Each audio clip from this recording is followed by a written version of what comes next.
Pemirsa, tidak hanya Taman Mini, momen libur panjang juga dimanfaatkan warga untuk berwisata ke kawasan Ancol. Pesona hamparan pasir Pantai Lagun ini menjadi daya tarik bagi para pengunjung. Pemirsa, pada periode libur panjang, nampaknya Taman Impian Jaya Ancol masih menjadi destinasi favorit bagi masyarakat Jakarta dan juga sekitarnya. Tak heran, dari pagi hari, Pantai Lagun ini sudah dipadati oleh pengunjung yang berendam di pantai, kemudian juga ada yang bermain dengan pasir-pasir membentuk boneka pasir. Nah, kalau Anda bosan begitu ya berendam di pantai, Anda bisa mencoba untuk naik perahu wisata dan mengelilingi melihat pemandangan di sekitar pantai.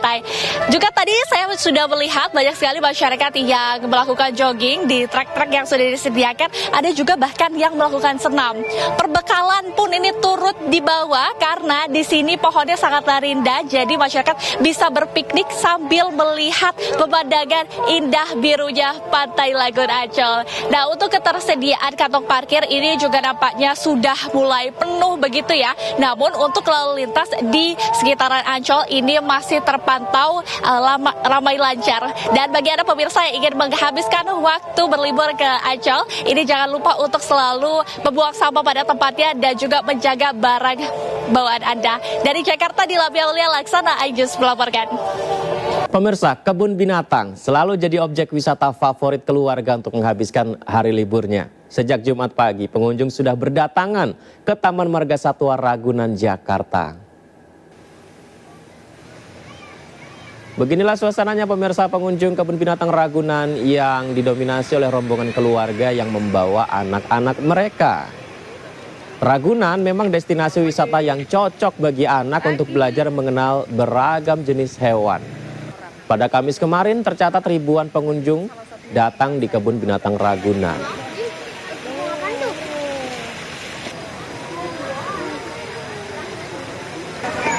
Untuk mengetahui keseruan berlibur dengan mengunjungi kebun binatang, kita terhubung dengan Nisa Sahib yang berada di Taman Marga Satwa Ragunan, Jakarta. Selamat siang Nisa, bagaimana antusias pengunjung di Ragunan, Nisa?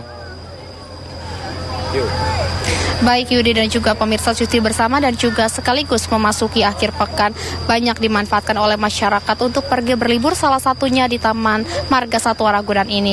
Dan kebun binatang ini juga salah satu destinasi favorit bagi warga Jakarta dikarenakan harganya yang terjangkau. Masyarakat hanya cukup mengeluarkan uang Rp4.000 untuk tiket orang dewasa dan juga Rp3.000 untuk tiket anak-anak. Masyarakat sudah bisa bebas mengelilingi kebun binatang ini yang berluaskan 147 hektar. Dan di sini juga didominasi oleh pengunjung keluarga yang membawa anak-anak kecil dan juga anak-anak kecil yang memang sedang study tour dari sekolah mereka masing-masing. Pengunjung ini berdatangan dari wilayah Jabodetabek, tetapi tetap mayoritasnya adalah warga Jakarta. Beberapa spot favorit pengunjung adalah kandang gajah dan juga seperti di belakang saya ada kandang jerapah, kolam ikan pelikan dan juga pusat primata. Selain melihat beragam satwa, masyarakat di sini juga tak sedikit yang memilih berpiknik, menggelar tikar di tempat teduh dan menyantap makanan yang sudah mereka sediakan. Dan berdasarkan data dari pengelola Taman Marga Satwa Ragunan ini, per hari ini sampai jam 9 tadi pagi sudah ada wisatawan yang membeli tiket online sebanyak 574 orang dan juga tiket secara offline sebanyak 1.990 pengunjung, dan diperkirakan sekarang jumlahnya sudah bertambah secara signifikan. Dan mengenai jam operasional sendiri, Ragunan ini dibuka sampai jam 5 sore nanti. Dan juga masyarakat yang berkunjung di kebun binatang ini juga dihimbau agar tidak membuang sampah sembarangan agar tidak mendapati denda sebesar Rp500.000. Yudi, kembali ke Anda. Baik, menarik sekali berlibur di Ragunan ya. Terima kasih Nisa atas informasi yang disampaikan dari Ragunan, Jakarta. Selamat bertugas kembali. Tidak hanya kebun binatang Ragunan yang menjadi incaran warga menghabiskan masa-masa libur panjang ini. Kebun binatang Gembira Loka di Yogyakarta, pemirsa, ini juga dipadati oleh pengunjung. Ya, sejak pagi wisatawan sudah berdatangan untuk menikmati suasana ruang terbuka hijau sekaligus melihat ribuan koleksi satwa yang ada. Jumlah pengunjung meningkat hingga 100% dibandingkan hari libur saat akhir pekan. Untuk mengantisipasi terjadinya kepadatan, pihak pengelola telah menambah lokasi untuk kantong-kantong parkir.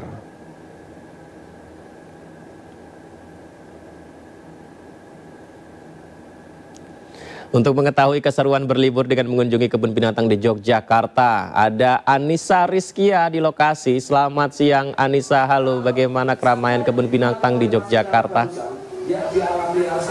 Waktunya sering ada di daratan saja di atas. Ya, Yudi dan juga pemirsa, momen libur panjang kali ini banyak dimanfaatkan oleh wisatawan untuk mengunjungi tempat wisata tentunya. Salah satunya di Yogyakarta ini Gembira Loka Zoo, atau memang ini menjadi daya tarik bagi wisatawan untuk mengajak keluarganya berkunjung ke kebun binatang yang memiliki satwa lebih dari 1.200 koleksi. Dan kalau saya bisa bercerita begitu ya Yudi, sejak pagi tadi pukul 8 sudah dibuka dan kepadatan dari jumlah kunjungan pun terjadi begitu dari area pintu masuk menuju ke area dalam begitu. Tempat saya melaporkan saat ini merupakan tempat edukasi satwa yang digelar begitu untuk menarik perhatian bagi para wisatawan. Dan memang ini menjadi fasilitas yang menjadi favorit bagi wisatawan ketika berkunjung ke kebun binatang Gembira Loka.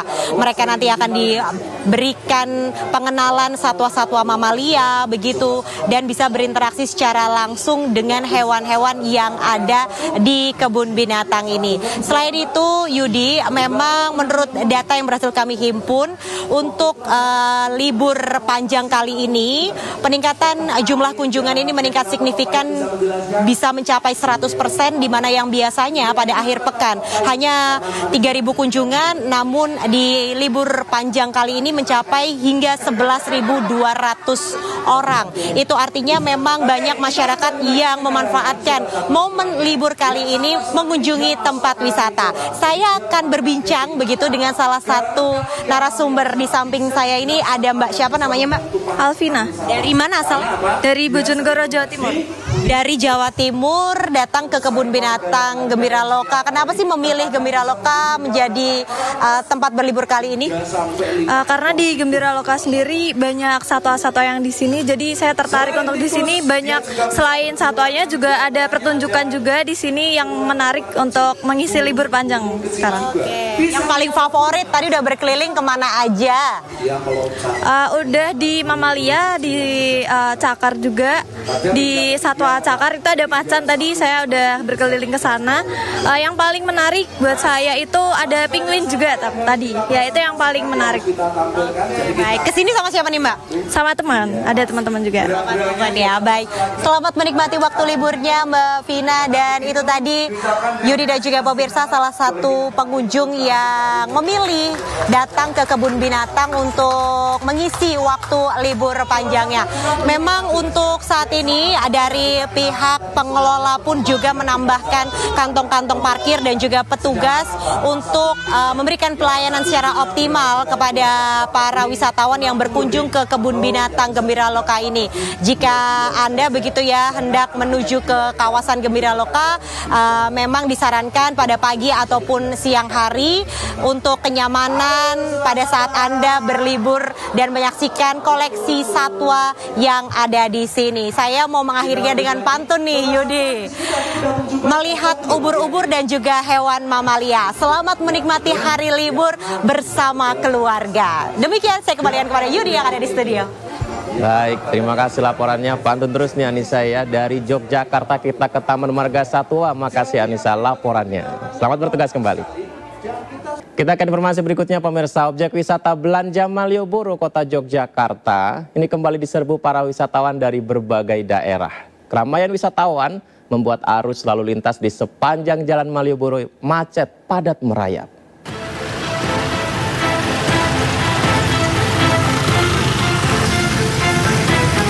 Kepadatan dan kemacetan arus lalu lintas terjadi di sepanjang ruas jalan Malioboro, Kota Yogyakarta di libur panjang kenaikan Yesus Kristus dan akhir pekan. Kepadatan didominasi oleh kendaraan wisatawan baik roda 2 maupun roda 4. Selain di ruas jalan raya, jalur pedestrian Malioboro juga ramai dengan aktivitas wisatawan yang tengah menikmati suasana dengan berjalan kaki. Begitupun pusat belanja oleh-oleh yang ramai dipenuhi wisatawan yang berburu beragam oleh-oleh seperti kaos maupun batik. Kayaknya Malioboro ini cukup ikonik ya. Kalau jalan-jalan ke Jogja, kalau nggak ke Malioboro kayaknya kayak kurang aja gitu. Tempat legendaris sih kalau menurut saya sih. Oleh-oleh sama suasananya sih. Apalagi kalau sore menjelang malam gitu yang dicari. Diprediksi ramainya kunjungan wisatawan di Malioboro ini akan berlangsung hingga hari Minggu mendatang. Dari Yogyakarta, Gunanto Farhan, Ainus melaporkan. Kalau Anda masih bingung mau kemana mengisi libur panjang akhir pekan pemirsa, ada wisata Curug Cibitung di Subang, Jawa Barat. Ini mungkin juga bisa menjadi pilihan liburan Anda. Selain dapat berkemah di tepi curug dengan nuansa alam, pengunjung juga dapat menguji adrenalin dengan bermain arung jeram.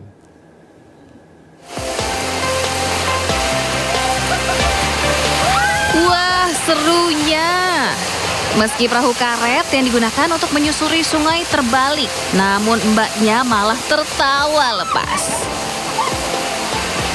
Namanya juga arung jeram, insiden-insiden kecil seperti ini malah jadi bumbu yang mengasyikkan untuk memicu adrenalin.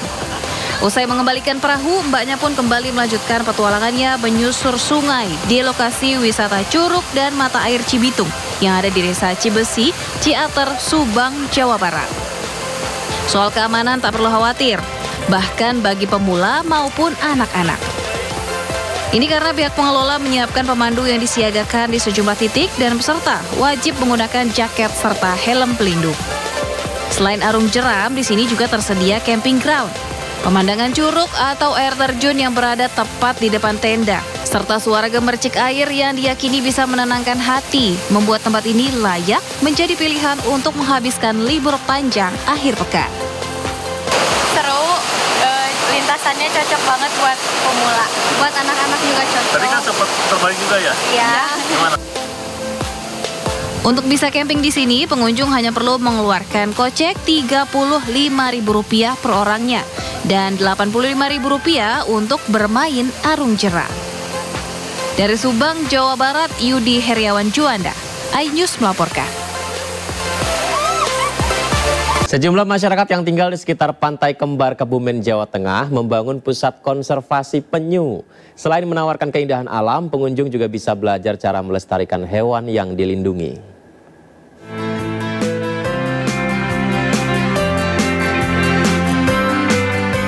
Seperti inilah tempat konservasi penyu di Pantai Kembar Terpadu yang berada di Desa Tambak Mulyo, Kecamatan Puring, Kebumen, Jawa Tengah. Di sini para pengunjung tak hanya bisa berwisata, namun sekaligus belajar tentang penyu, hewan yang dilindungi. Para wisatawan yang datang dibuat kagum dengan berbagai jenis penyu yang ditangkarkan.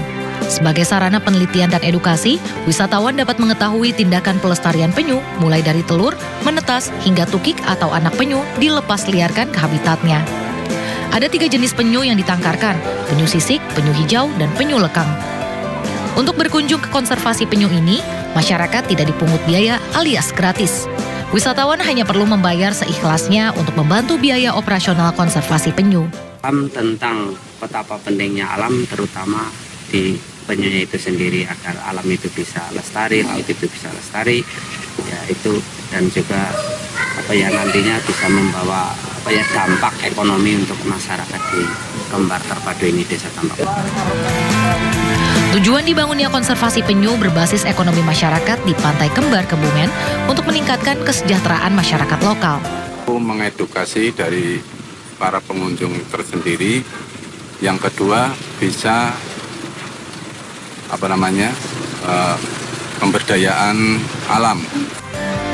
Melestarikan hewan yang dilindungi harus dilakukan agar terjaga harmonisasi dengan alam. Dari Kebumen, Jawa Tengah, Joharyanto melaporkan. Pemirsa, saatnya kita simak pantauan arus lalu lintas pada siang hari ini. Kami terhubung dengan Bribda Eklesia Huta Barat dari NTMC Polri yang berada di kawasan Taman Mini Indonesia Indah, Jakarta Timur. Selamat siang Bribda Eklesia, bagaimana pantauan arus lalu lintas dari tempat Anda melapor?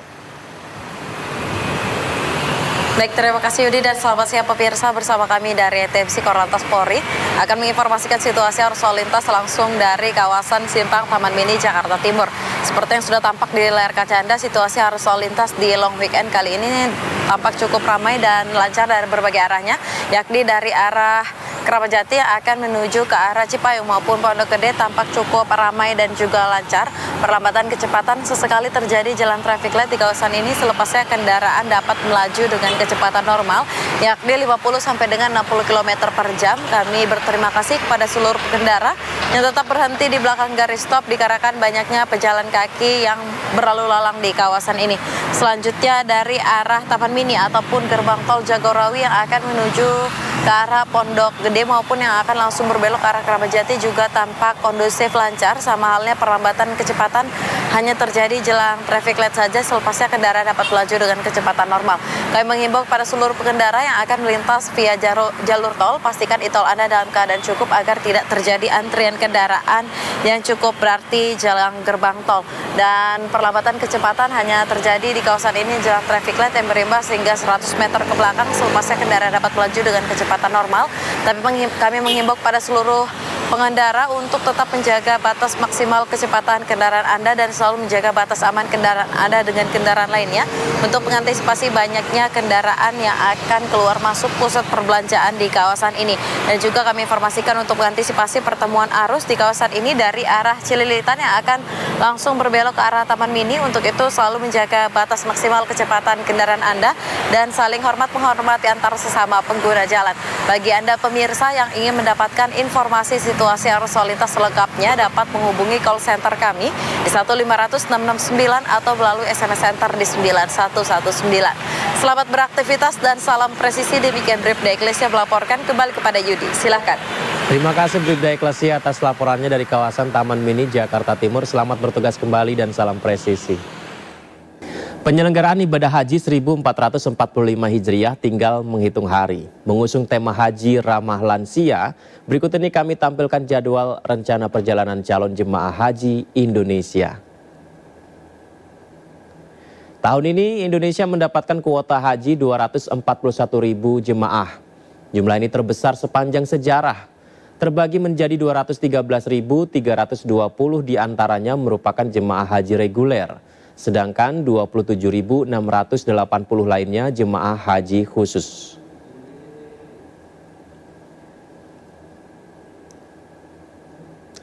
Jemaah haji Indonesia terbagi dalam 554 kelompok terbang atau kloter yang akan diberangkatkan dari 14 asrama haji embarkasi dan 13 bandara internasional.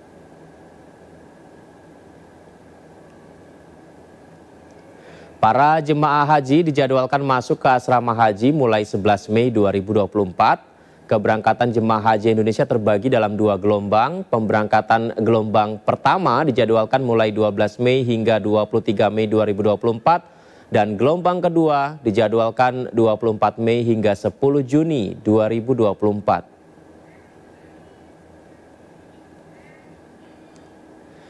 Ya, dan 14 Juni 2024 rencananya jemaah haji diberangkatkan dari Mekah ke Arafah. Tanggal 15 Juni 2024 jemaah wukuf di Arafah.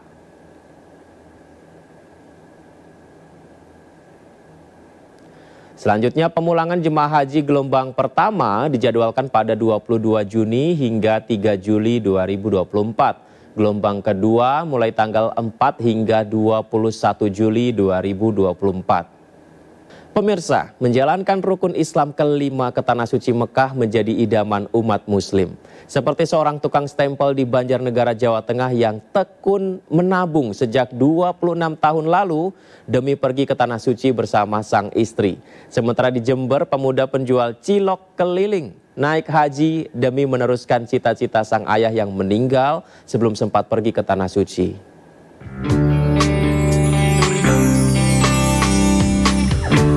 Inilah aktivitas sehari-hari Mahrun Sumartin, warga Banjarnegara, Jawa Tengah yang menjadi tukang stempel sejak tahun 96 lalu.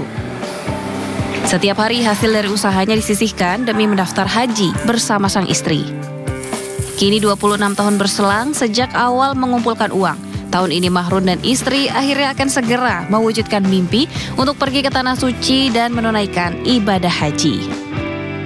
Ibaratnya kita niatkan dulu ya ibaratnya kan nggak yakin ya, tapi memang ada Allah lah pasti yang membantu. Sempat ragu gitu ya, Bu? Ya sempat ragu bisa apa enggak, tapi Bismillah.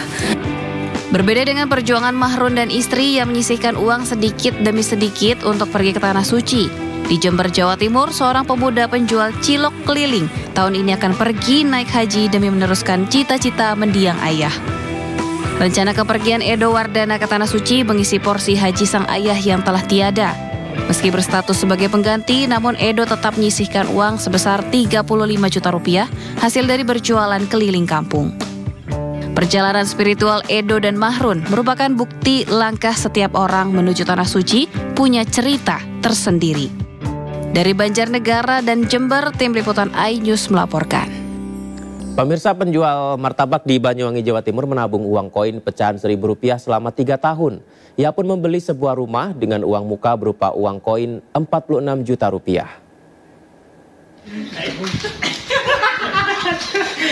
Kisah inspiratif datang dari penjual martabak kaki lima, Imam Subhi, warga Jalan Progo, Kelurahan Singonegaran, Banyuwangi, Jawa Timur. Rajin menyisihkan uang receh dari pelanggannya, mampu mewujudkan impian membeli sebuah rumah di komplek perumahan komersil.